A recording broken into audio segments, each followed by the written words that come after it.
because Hmm. that's where ownership starts.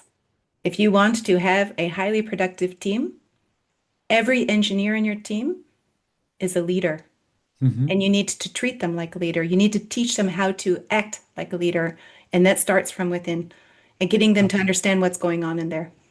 Yes, yes, absolutely. And that part is for sure, and for me at least, top one. So yeah. Yeah. This is the last question.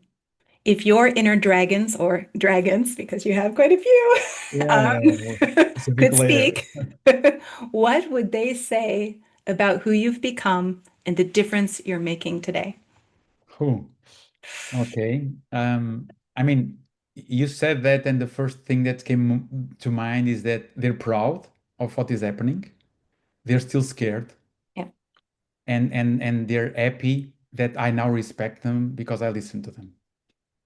So that's kind of what I think, or what I believe, not what I think. It's what I believe that is going on in the lair with the so many dragons that exist there. And there's a couple more that they're still eggs, or I still didn't find them because it's a huge lair. Yeah, but But but at but least you're no, I not afraid of listen. them anymore.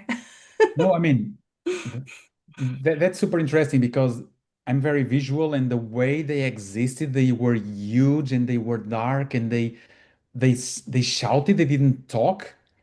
So that was super scary when they would show up, and now those conversations that exist, they're my size. They're sometimes they're small, just on my shoulder, kind of remind me and saying, "Hey, yeah, exactly." They're just small dragons, just saying me, "Hey, I'm here for you. Let me just make clear that there's a danger there." And they might poof up a bit, but then Yeah, they yeah, get yeah. sweet again, right? Exactly. Actually, this is super interesting because everything that happens, and our fears, they exist to protect us and to make us, I mean, our existence continue.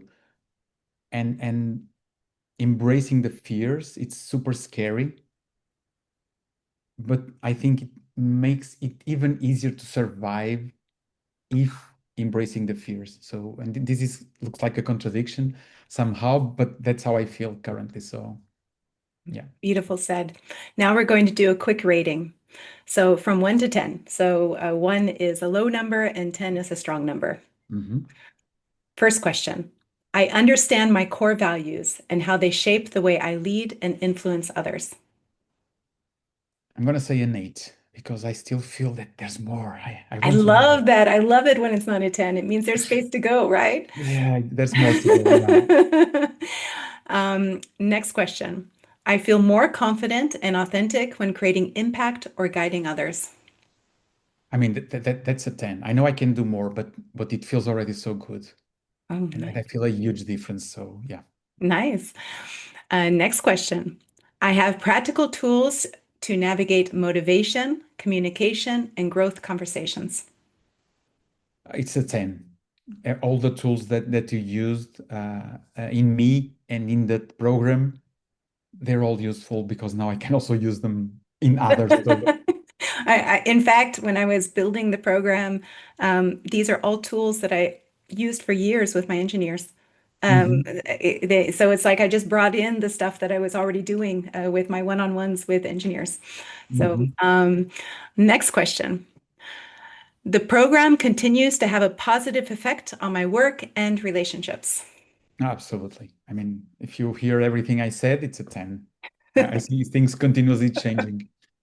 Nice. And the last one, I would recommend this program to others who want to increase their positive impact.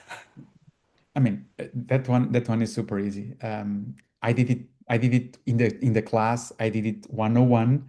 Of course, I recommend this to everyone. It's super helpful in life, super useful. So it's 11. 11, yay! I 11, think yeah. that's my first 11. So, is there anything that I didn't ask, or any last words that you want to share? Um, I mean, I don't know. I answered everything that now I'm very open, so I answer everything that people ask me.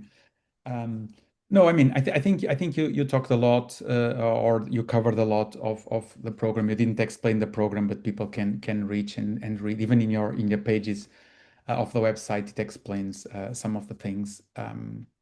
One thing is, it doesn't matter if you go and read it, you don't get it until you do it.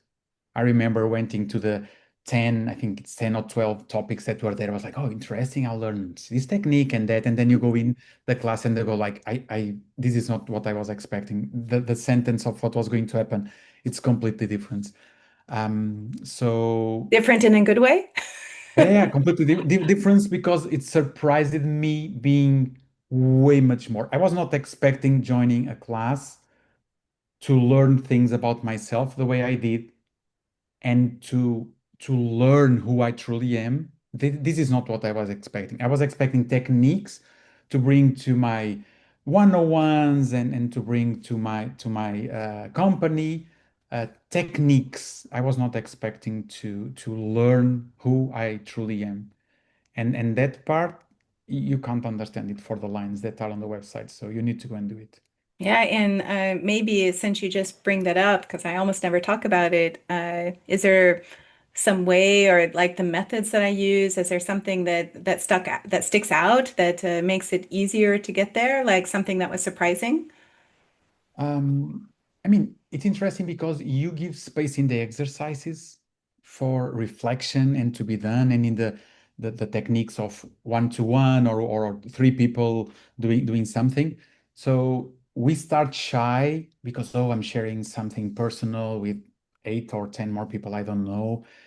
And you don't even need to wait for the second day to start doing it. The techniques you bring, they're so natural that I remember. I mean, I did my first session. I was in Sweden because I went for a conference. I was doing it in my hotel, and I remember that I when I came down to the room again, I was like, "Whoa!" I was sharing stuff with people that I still don't know who they are because I just saw them now, and it felt so okay to share stuff. So this was the initial part. So the techniques are supernatural with time to think. And then I like the way you diffuse people with just a question or something. And me trying to avoid, I don't want to go into this because this is too intense. And you just ask something I'm like, oh no. It felt like a trap in the sense of, yeah, she's seeing me. There's no way. You even see things that I'm not seeing. So I do have all those memories. So those are the things I would say. It's super, it feels so natural. And it creates some addiction because even outside of the program, I keep on reading and learning and even see videos because you shared some videos and then Mhm. I subscribe and I keep on seeing videos from those people that they say so many things I wouldn't understand some time ago. So everything feels very natural. Wow, beautiful. Well, thank you so much for your time, Mike, and thank you for this interview. Thank you, Sarah, also for the opportunity and also for giving back because this is all about giving back and giving to the world because again, this is super, super positive. Yeah, thank you.